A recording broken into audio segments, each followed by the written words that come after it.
Olá, irmãos e irmãs.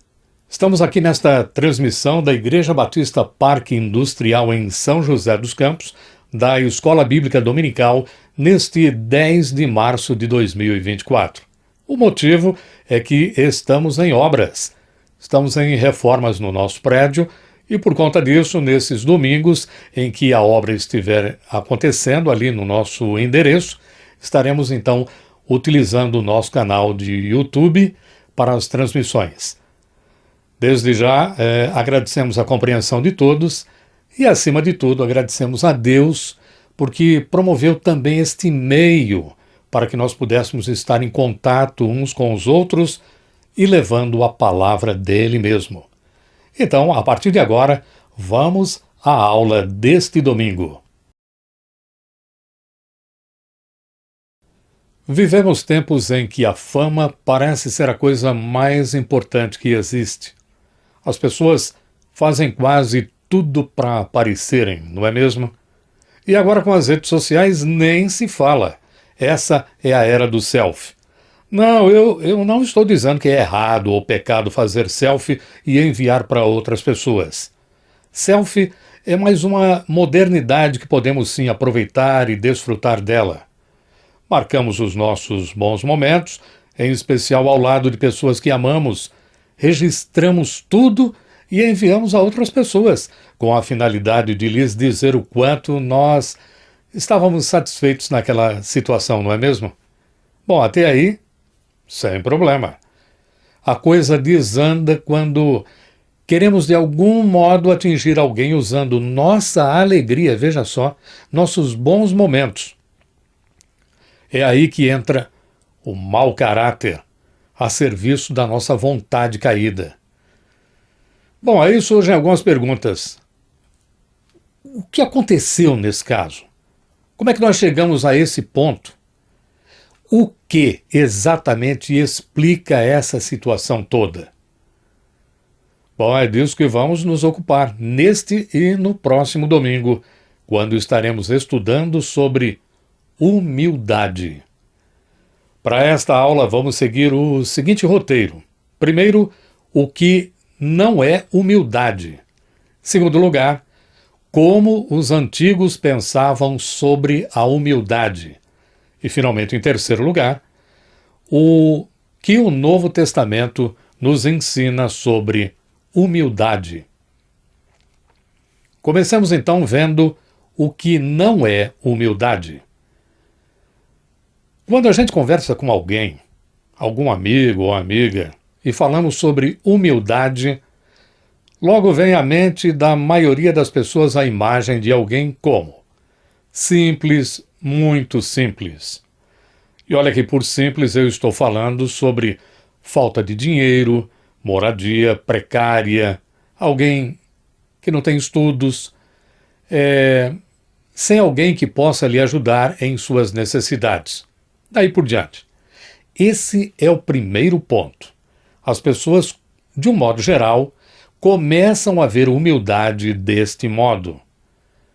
O segundo modo, como o povo em geral entende o que vem a ser humildade, é o modo como alguém fala. Sempre que se ouve uma pessoa falar assim, aquele tipo de gente que vive contando vantagem acerca de si mesma, logo vem aquele pensamento desaprovador. Esse cara não tem a menor humildade. É assim que geralmente se pensa. Poderíamos falar de outros modos como as pessoas enxergam a humildade ou então a falta dela.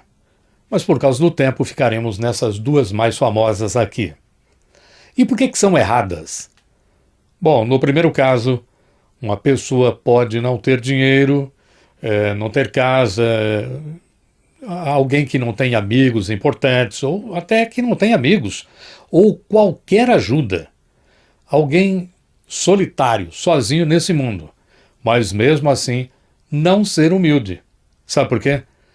Porque muitas pessoas nessas situações são cruéis, egoístas, mentirosas e buscam viver apenas para si. Na verdade, são humildes, mas humildes financeiramente. São humildes, mas humildes socialmente. São humildes culturalmente, mas não são humildes no modo que a Bíblia aprova. A humildade que é falada nesta aula tem a ver com caráter, não com a avaliação que é feita das pessoas por causa de suas posses, sejam elas quais forem. No segundo caso, alguém que vive só para alimentar o seu eu, falando bem de si o tempo todo. Sabe aquela pessoa viciada em elogios e, pior ainda, que não aceita qualquer palavra crítica? Sim, é uma pessoa com problema de humildade. Mas sabe por quê? Porque se tornou um arrogante. O problema da arrogância é que ela é parente próxima da mentira. O arrogante recebe uma recompensa, mas é falsa. Todo elogio, toda homenagem, toda a atenção que o arrogante recebe não estão firmados em nada. É tudo fruto das suas vontades pessoais, dos seus desejos de reconhecimento ou até mesmo de suas exigências, e não dos seus méritos ou de suas obras. E como é que as pessoas acham que alguém assim deveria ser para consertar o seu modo errado de ser? Bom, as pessoas acham que alguém desse tipo deveria ser humilde. Só que a humildade aqui, para a maioria das pessoas, significa gentileza. Gentileza é algo muito bom. Gentileza é uma marca do caráter cristão e é também chamada de mansidão. Nós vemos isso na carta de Paulo aos Gálatas, capítulo 5, versículo 23. Gálatas 5, 23, eu vou ler para você. Mas antes eu vou ler o versículo 22, porque nós temos o contexto completo. Mas o fruto do Espírito é amor, alegria, paz, longanimidade, benignidade, bondade, fidelidade, mansidão, domínio próprio. Ali no versículo 23, nós vemos então a mansidão, ou gentileza, que faz parte do caráter do cristão. Mas a humildade bíblica, ainda que seja próxima da mansidão, é diferente dela. E Paulo deixa isso bem claro quando vemos na sua carta aos Efésios, capítulo 4, versículos 1 e 2, o que ele diz. Efésios, capítulo 4, versículos 1 e 2. Rogo-vos, pois eu, o prisioneiro no Senhor, que andeis de modo digno da vocação a que fostes chamados. Veja, Paulo aqui está falando de caráter, de vida, do modo como se deve viver. Aí, versículo 2, nós vemos ali como é que isso deve acontecer.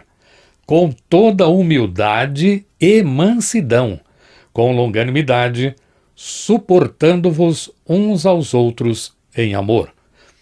Veja, aqui em Efésios, capítulo 4, versículo 2, o apóstolo Paulo, ele fala de humildade e mansidão. As duas estão juntas, mas Paulo mostra que são diferentes. Ele cita uma e depois fala de outra. Da humildade falaremos daqui a pouco, mas fique sabendo que a gentileza é o uso correto do poder, sendo que a aspereza, indelicadeza, grosseria, brutalidade, tudo isso é abuso do poder. O gentil não é uma pessoa fraca, mas quem age com o outro sem abusar do poder que tem. Só que isso ainda não é humildade. Bom, até aqui vimos o que não é humildade. Agora veremos como os antigos pensavam sobre a humildade. Bom, por antigos, eu quero dizer em primeiro lugar os gregos e em especial o filósofo Aristóteles. Por que falar dele? Bom, sua importância. Irmãos, irmãs, o que Aristóteles falou há mais de 2.300 anos tem influência até hoje. Isso é que é ser influenciador. Muita gente pensa como ele. Nos dias de hoje, no nosso meio, Nós, às vezes, falamos coisas que ele disse há tanto tempo e a gente nem imagina que veio dele ou de onde tenha vindo isso. Mas vamos entender essa situação. O mundo é dividido em duas partes, Oriente e Ocidente. Nós vivemos no Ocidente. Nós do Ocidente somos herdeiros de duas grandes tradições com relação a caráter e comportamento. A tradição cristã e a tradição grega pagã. Essas duas tradições, ou ensinos, ou modos de viver, estão muito vivos hoje em dia e juntos, tanto em nossas mentes individuais, quanto nas nossas vidas sociais, nossas vidas conjuntas. Então, costuma-se dizer que uma grande diferença entre elas é que a tradição cristã reconhece e a tradição pagã não reconhece a virtude da humildade. Mas o que é virtude? Virtude é uma qualidade que se possui e que vai sempre na direção da outra pessoa. E por ser uma coisa que a gente possui, podemos perder a virtude se não houver cuidado com ela ou até mesmo abandoná-la. E para a gente não perder uma virtude, só tem um jeito: viver, praticar aquela virtude constantemente. Agora veja, o pensamento mais famoso de Aristóteles sobre virtudes é o que ele diz sobre o homem de grande alma, ou também conhecido como o magnânimo, às vezes traduzido como o homem orgulhoso. Sim, ele falou isso. E sobre essas coisas, Aristóteles diz o seguinte: o homem magnânimo se considera digno de grandes coisas e é digno delas. A maior coisa é a honra, e é, portanto, com isso que o homem magnânimo está mais preocupado. A magnanimidade é uma espécie de coroa das virtudes. Veja, essas ideias acabaram por entrar nas culturas de muitos povos e as pessoas finalmente misturaram os ensinos do cristianismo com o pensamento pagão e deu no que temos hoje. Mesmo em igrejas, escutamos coisas muito esquisitas. Coisas como falar de humildade é coisa de gente derrotada. Ou então, falsos ensinos, heresias diretas sendo pregadas em muitos púlpitos. Do tipo, e eu vi isso, eu presenciei isso. Gente dizendo: os primeiros cristãos foram humildes para que nós, hoje em dia, tenhamos o domínio sobre todas as coisas. Veja, essa influência veio lá de trás. É claro que havia humildade também no mundo pagão, mas o que contagiou foram os pensamentos arrogantes. É difícil aprender coisa boa. Coisa ruim a gente aprende sem fazer força, não é mesmo? Mas mesmo havendo humildade na antiguidade, não era a humildade bíblica. E agora chegou a vez de vermos o que o Novo Testamento nos ensina sobre humildade. Bom, e já que falamos no Novo Testamento, vamos abrir as nossas Bíblias num texto que é básico para se falar de humildade. Trata-se de Filipenses, capítulo 2, versículos de 5 a 11. Filipenses, capítulo 2, versículos de 5 a 11. Está escrito: tende em vós o mesmo sentimento que houve também em Cristo Jesus, pois ele, subsistindo em forma de Deus, não julgou como usurpação o ser igual a Deus. Antes a si mesmo se esvaziou, assumindo a forma de servo, tornando-se em semelhança de homens e reconhecido em figura humana. A si mesmo se humilhou, tornando-se obediente até a morte e morte de cruz. Pelo que também Deus o exaltou sobremaneira e lhe deu o nome que está acima de todo nome, para que ao nome de Jesus se dobre todo o joelho nos céus, na terra e debaixo da terra, e toda língua confesse que Jesus Cristo é Senhor, para a glória de Deus Pai. Texto maravilhoso. Que Deus seja honrado e glorificado na leitura e na nossa reflexão da sua palavra. Esta passagem nos dirá o que é humildade bíblica. Vamos destacar apenas 2 versículos, o 6 e o 7, porque além de estarem ligados diretamente ao tema da humildade, eles formam a base daquilo que o Novo Testamento, e em especial o que está sendo dito aqui neste texto, fala sobre humildade. Na próxima aula nós vamos falar do restante do texto. Bom, muito já foi dito e escrito sobre esta passagem, que é conhecida como Hino para Cristo, ou em latim, Carmen Christi. Carmen Christi. A palavra Carmen, que é um nome que em português acabou ficando feminino e é nome de mulher, significa hino ou cântico. Então, Carmen Christi, hino para Cristo. Vamos defender que o autor foi Paulo, evidentemente inspirado pelo Espírito Santo. Por que eu digo isso? Porque vários estudiosos têm levantado a hipótese de que este aqui era um hino que era cantado pelos primeiros cristãos.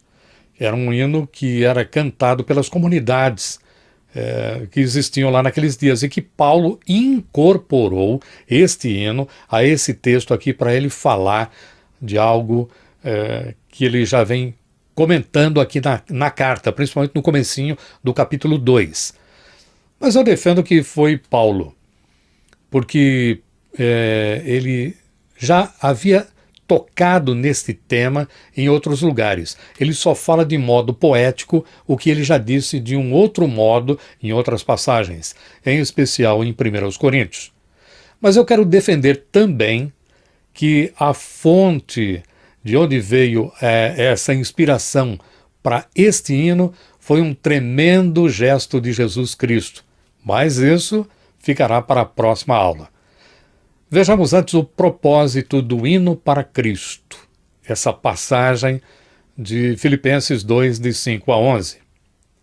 A intenção de Paulo, em primeiro lugar, não é trazer um ensino teológico em geral. Tem gente que olha um texto desse e já pensa em doutrinas, em algum conhecimento, alguma informação, teologia. Não, não é isso.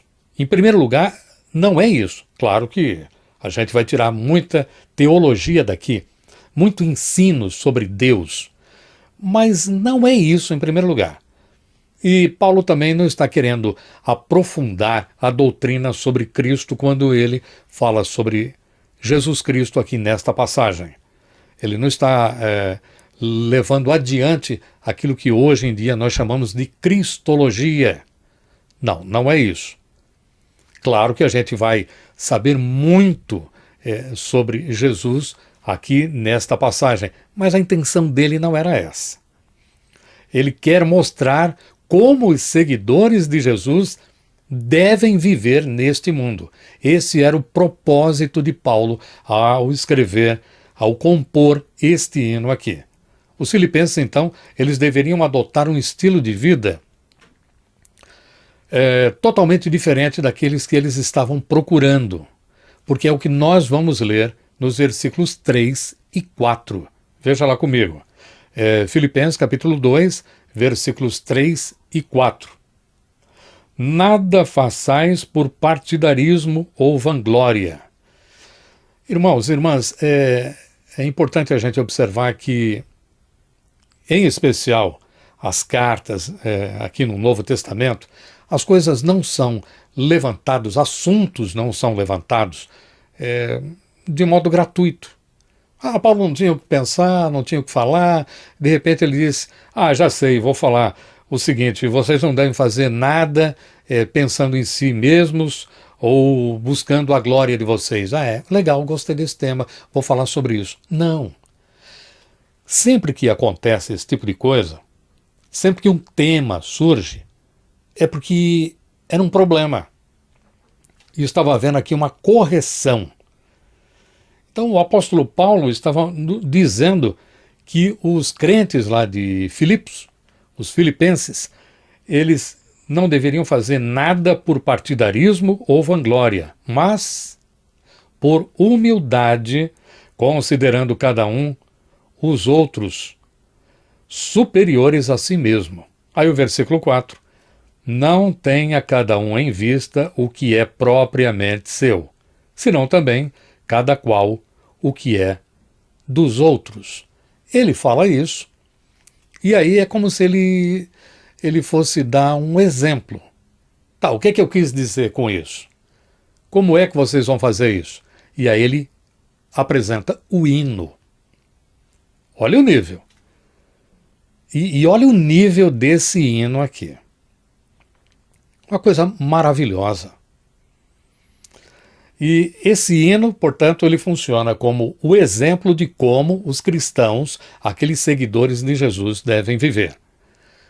Tá, devemos então ser diferentes daquilo que a gente pensa, daquilo que a gente quer. Mas diferentes como? Aí Paulo diz, como Cristo. É assim que se deve ser. E a partir daí, claro, Paulo ensina profundas verdades sobre Cristo e também sobre quem é Deus. Paulo começa dizendo que antes de se tornar humano, antes da encarnação, em sua pré-existência, é a palavra que é usada para falar da existência de Jesus antes dele vir a esse mundo, na sua pré-existência, ele estava em forma de Deus. Veja ali comigo o versículo 6. Pois ele, subsistindo em forma de Deus. A palavra forma é em grego. O Novo Testamento foi escrito em grego. A palavra forma em grego, ela é totalmente diferente no seu sentido de forma em português. Para nós, existe uma diferença enorme entre forma e conteúdo. Só que nesse caso aqui de Filipenses, forma é a própria coisa na sua essência, no seu conteúdo. Ou seja, a forma de Deus pode ser entendida como a natureza essencial, a essência e também o caráter de Deus. Do jeito que está aqui, jamais poderíamos dizer que alguém é um lobo em pele de ovelha. Entende? Porque parece uma ovelha, mas na forma, mas no seu conteúdo é um lobo. Isso é uma coisa nossa, da nossa cultura. A gente fala assim. Aqui não. Quando se fala de forma, está falando do todo. Então dizer que Jesus, ele subsistiu em forma de Deus, significa dizer que Jesus era Deus. Ele não apenas parecia Deus, ou que ele tinha um formato de Deus. Não, ele era o próprio Deus. Agora veja aqui a outra frase. A outra frase aqui não julgou como usurpação o ser igual a Deus. Eu estou destacando o ser igual a Deus. O ser igual a Deus, essa frase começa com um artigo, uma palavrinha que só tem uma letra. É uma palavra que só tem uma letra. Qual é? O ser igual a Deus, qual é a palavra? O. E aqui a gente vai ter que voltar para a gramática grega. Em grego, quando isso acontece, quando tem um artigo assim na frente, na verdade o que ele está querendo dizer, a intenção é apontar para o que foi dito antes. Portanto, ser igual a Deus, como está aqui, o ser igual a Deus está ligado a quem? Em forma de Deus, ou ser na forma de Deus. Ser igual a Deus é igual a ser na forma de Deus. Mesma coisa. É isso que Paulo está dizendo, o que confirma a interpretação. Então, esse ponto aqui já está muito claro. Jesus era Deus antes da encarnação. Porque tem gente que diz que os cristãos é que transformaram Jesus em Deus. Ele não era Deus, nunca foi Deus. Aí ele veio a esse mundo e os cristãos começaram a olhar para ele como sendo Deus. Muita gente fala isso. Os judeus da antiguidade falavam muito isso aí, alguns judeus hoje em dia, e outros de outras religiões também falam desse modo. Mas Paulo, naqueles dias, lá no Novo Testamento, estava convencido disso, e foi uma revelação que ele teve, que aquele que esteve aqui neste mundo, antes de estar aqui, ele era Deus. O João vai falar a mesma coisa no capítulo 1. No princípio era o verbo estava com Deus e o verbo era Deus. Então, o verbo já era Deus no princípio. Não é que no princípio ele se tornou Deus. Não, no princípio ele já era Deus. Paulo está dizendo a mesma coisa de um outro modo, numa linguagem poética, num hino que era cantado. E ele está falando a mesma coisa. Agora, nós nos encontramos com uma palavra bem difícil e que é traduzida aqui na nossa versão como usurpação. Essa palavra, ela é muito importante. Usurpação, ela pode significar agarrar-se a algumas coisas ou então tomar tudo por meio de ação violenta. É isso que a palavra ali no original em grego também pode significar. Mas de acordo com o hino e com o contexto desta passagem, faz mais sentido dizer que a palavra ela não se refere a uma coisa a ser agarrada ou alguma coisa a que se agarrar. Não. O que o apóstolo está dizendo aqui é do ato de permitir uma ganância, ou seja, o desejo de possuir alguma coisa. O hino, ele daqui a pouco vai ficar mais claro para você. Entenda.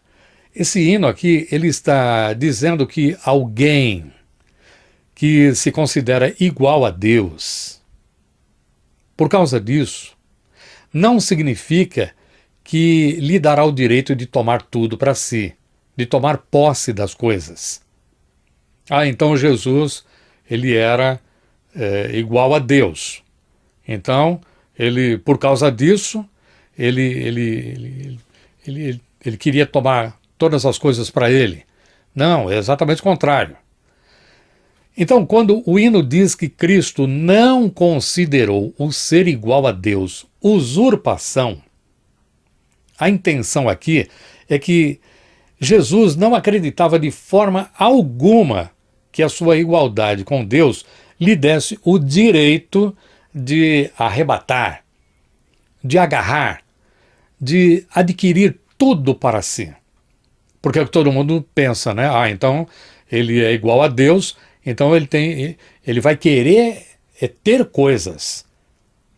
Não, mas é muito pelo contrário. Não é não? Não.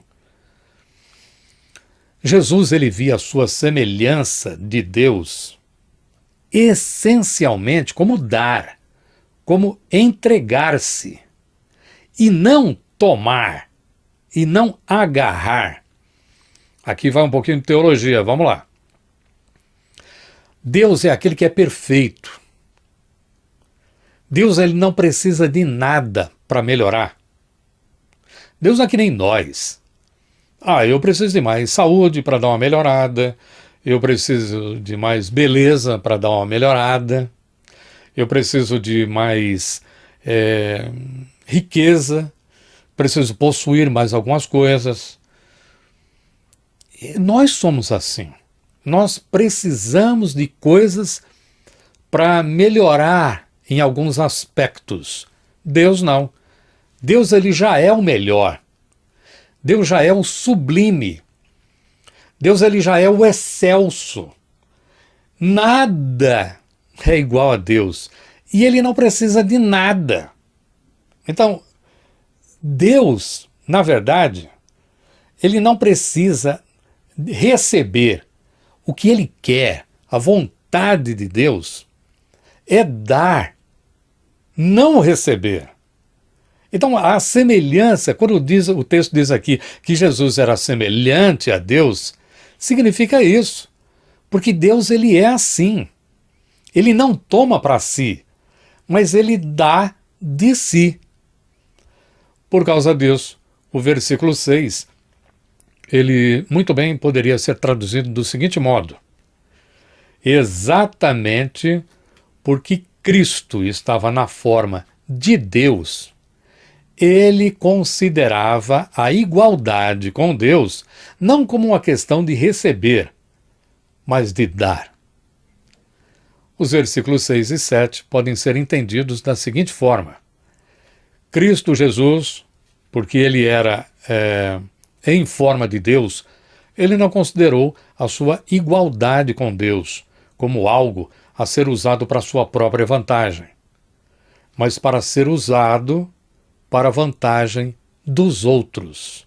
Portanto, por causa disso, ele se esvaziou, assumindo a forma de servo, tornando-se em semelhança de homens daí por diante.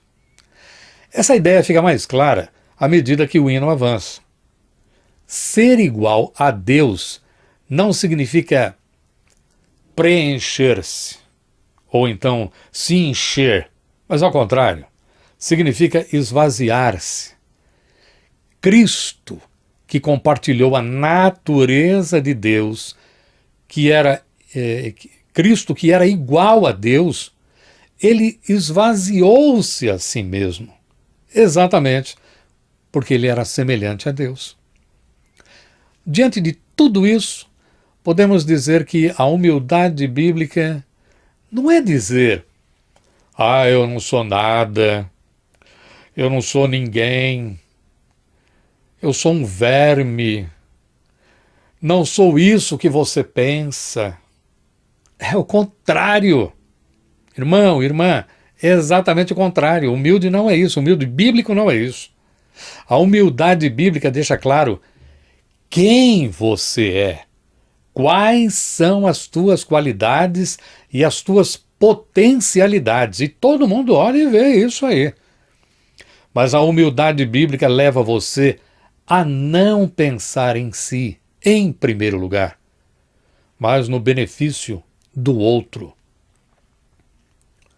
Essa é a humildade bíblica. Alguém que pode, alguém que tem poder, que pode fazer coisas para si, mas pensa em primeiro lugar no próximo. Isso tem consequências muito fortes nas vidas das pessoas, na vida no casamento, por exemplo, no trato entre marido e mulher. É ou não é? Quantas vezes faltou humildade, não aquela humildade do mundo, se olhar como coitadinho, coitadinha, e vai e fala, pode xingar, eu sou humilde. Não, não é isso. Faltou aquela humildade de dizer, olha, eu poderia fazer tal coisa, eu poderia receber isso para mim, mas eu quero que ela receba, eu quero que ela tenha, eu quero que ele desfrute disso. Eu poderia fazer, mas eu quero para o benefício dele.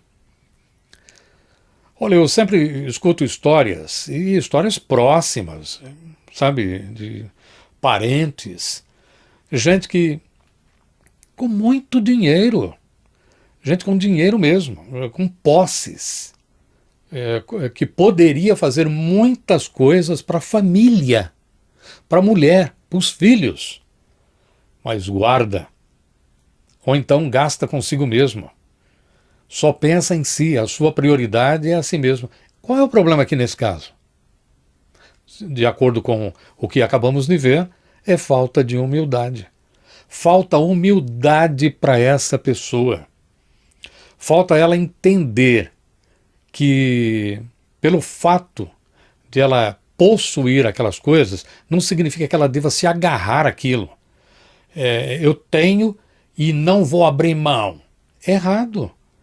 Eu tenho isso e vou ver como é que eu posso abençoar, como é que eu posso beneficiar outras pessoas em primeiro lugar, depois eu. Essa é a humildade bíblica.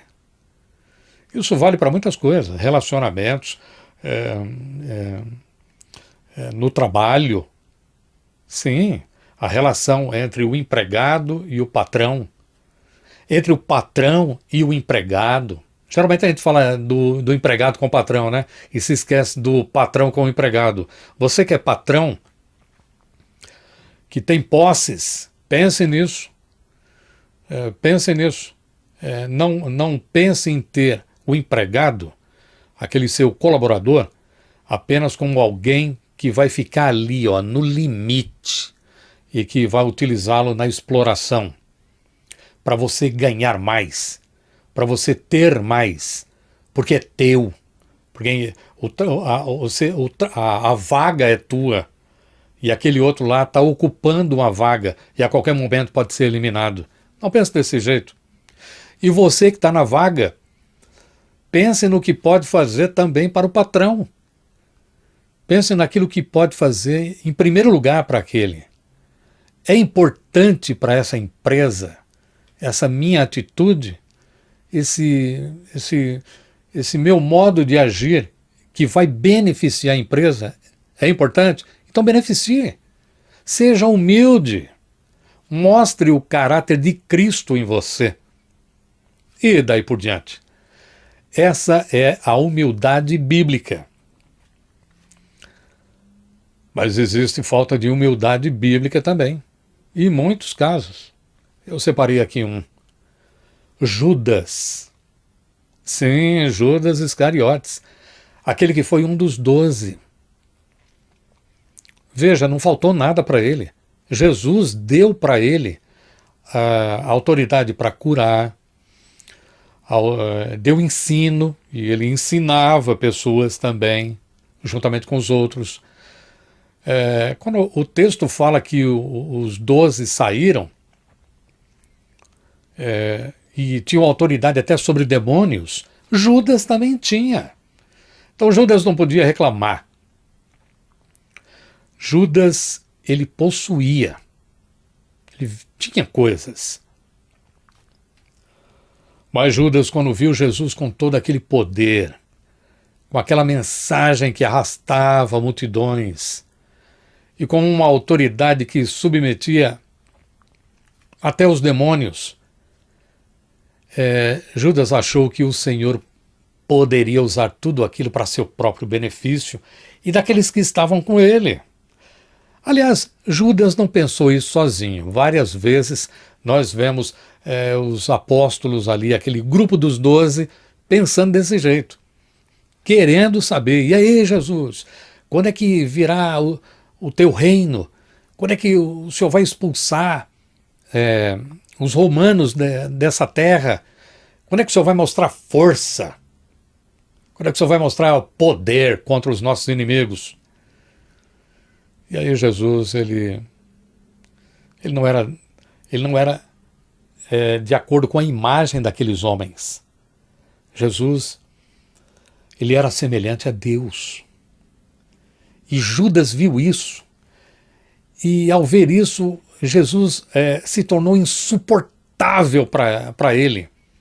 Judas não aguentou mais olhar Jesus. E como ele já havia falado antes, era um desperdício Jesus ser tudo aquilo, ter todos aqueles dons, fazer todas aquelas coisas e não usar em seu próprio benefício e dos seus amigos. Ele viu como um desperdício. Para Judas, alguém assim tem de morrer. Mas antes, como não era humilde, ele buscou uma vantagem para si. Sim, Judas estava sempre buscando vantagem para ele, mesmo que isso implicasse a coisa horrível de trair Jesus. Judas andava com Jesus. Então nós podemos concluir, por outro lado, que apesar de Jesus ter dado para Judas palavra, ensino, autoridade, Jesus não deu para ele dinheiro. Jesus não veio a esse mundo para ser rico. A gente vê alguns hereges hoje em dia pregando isso aí. Tem gente que fala que se Jesus viesse hoje em dia ao mundo, ele andaria de jatinho particular. É claro que o herege que fala esse tipo de coisa fala com a intenção de justificar o fato dele andar de jatinho particular e pegar todo o dinheiro da igreja em benefício de si mesmo. Jesus jamais faria isso. Jamais. Jesus, ele era um homem simples também do ponto de vista financeiro. Jesus não tinha posses. O Filho do Homem não tem nem onde reclinar a cabeça, ele falou. Então, diante disso, por esse lado, nós podemos concluir que Judas também foi pobre de recursos materiais, porque ele andou anos com Jesus. Ele não tinha outras atividades. Vivia de doações, que era como pessoas como Jesus, mestres itinerantes, viviam. Eles tinham seus discípulos e o povo ouvia aquilo e contribuía com alguma coisa. E Judas era o tesoureiro.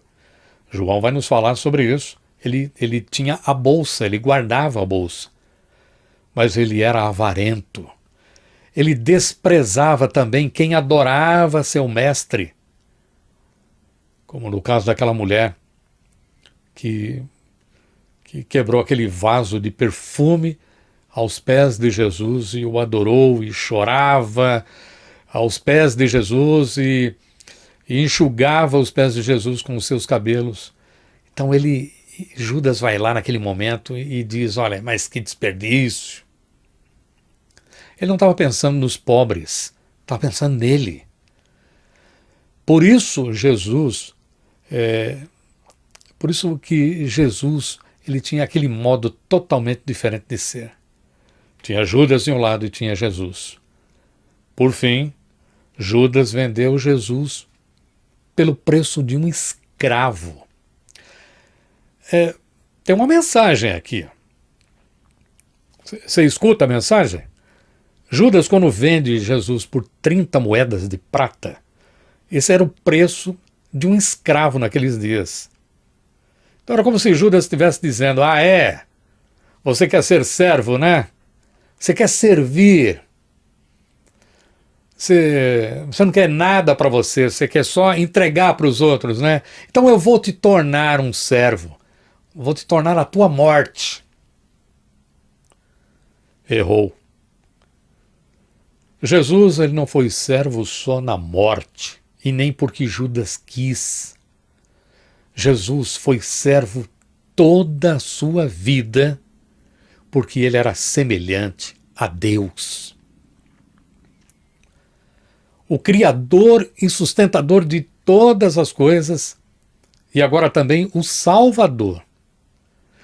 Jesus sabia quem era e nunca negou isso. Nunca. Mas ele não usou a sua posição em seu benefício. Ele abriu mão de tudo que tinha em benefício dos outros. É isso que significa se esvaziar. E aí eu pergunto, que outros? Seus amigos? Seus adoradores? Claro que não. Ele abriu mão de tudo pelos seus inimigos. O apóstolo Paulo vai nos dizer isso na sua carta aos Romanos, capítulo 5, que nós éramos inimigos. Nós éramos os inimigos. E ele veio na nossa direção. Porque ele é humilde. Jesus é nosso modelo. Nós devemos imitá-lo em sua humildade. Porque não há três caminhos. Olha, não tem esse negócio de dizer, eu quero seguir o meu caminho, o meu jeito de ser, de jeito nenhum. Ou nós imitamos Jesus, sendo humildes do jeito dele, entregando-se, abrindo-se, procurando beneficiar o próximo em primeiro lugar, ou então nós imitamos Judas, e aí o nosso fim será trair Jesus, dizer que Jesus não está com nada, que Jesus errou, que nós não temos nada a ver com Jesus. Isso é traição. O cristianismo é isso. O cristianismo sempre pregou isso. De alguns pouquíssimos séculos para cá, a gente tem visto um outro cristianismo, um outro jeito de ser, um jeito absolutamente estranho. Às vezes eu fico pensando, se houvesse um modo, é claro que isso aqui é uma fantasia, é uma tolice, mas se o apóstolo Paulo pudesse vir aos dias de hoje, chegasse aqui, não é que ele iria encontrar, ele não ia ficar espantado com o mundo, porque o mundo é mundo do mesmo jeito, sempre e depois que os nossos primeiros pais pecaram e foram expulsos do paraíso. Aí de lá para cá é tudo igual, não mudou nada. Mas eu entendo que por esses textos maravilhosos que a gente lê, e essas reflexões a que nós chegamos por causa desses textos, eu fico imaginando se Paulo chegasse hoje em dia, se ele pudesse ver uma máquina do tempo, sei lá, se ele estivesse aqui, ele veria a igreja agindo de um modo totalmente diferente, pensando em outros modelos, pensando em outras pessoas, pensando em outros Cristos, não em Jesus, o Cristo, mas em outras figuras. Gente, influenciadores, gente do esporte, gente do entretenimento, da música, do cinema, do teatro, da política. A política hoje em dia, hein? Quem diria? A política teve um tempo aí que ninguém nem tocava nesse assunto. Hoje em dia, nós vemos os ídolos, os influenciadores são políticos, com ideias extremamente extravagantes, só pensam em si mesmos, nos seus próprios grupos e mais nada, e quer que o outro seja destruído de preferência. Tem nada a ver com Jesus, tem nada a ver com a humildade, com o que o cristianismo pregou durante bastante tempo. Não há terceira via, não há terceiro caminho. Ou Jesus ou Judas. Nós vamos ficar com quem? Pense nisso durante a semana, porque na próxima aula veremos de onde Paulo tirou essa ideia para este hino maravilhoso. Essa ideia de humildade. Como é que ele enxergou humildade deste modo? Nós veremos também qual a ligação da humildade com o amor. A ligação? Sim, há ligação, estão profundamente encadeados um no outro. E também falaremos dos modos de afirmar a humildade neste mundo onde todos são muito, mas muito competitivos e só se busca vantagem para si. Senhor Deus, nós te agradecemos por esse tempo juntos, te agradecemos pela tua palavra, te agradecemos pela oportunidade de aprender, Senhor, de ti mesmo, o que significam certas coisas tão importantes, coisas tão profundas, tão sábias, e que são, ó Deus, orientações para as nossas vidas. Porque deste jeito, Senhor, nós estaremos agindo de acordo com Jesus Cristo. Queremos ser como Ele. Ele é o nosso modelo. Nós queremos imitá-lo sempre. Muito obrigado por esse tempo e logo mais à noite que o Senhor continue falando às nossas mentes e aos nossos corações, para que sejamos, ó Deus, sempre orientados na tua direção e na direção do próximo. É assim que nós te pedimos em nome de Jesus, na comunhão do teu Santo Espírito, hoje e sempre. Amém. Tenham todos um bom dia e até o próximo domingo.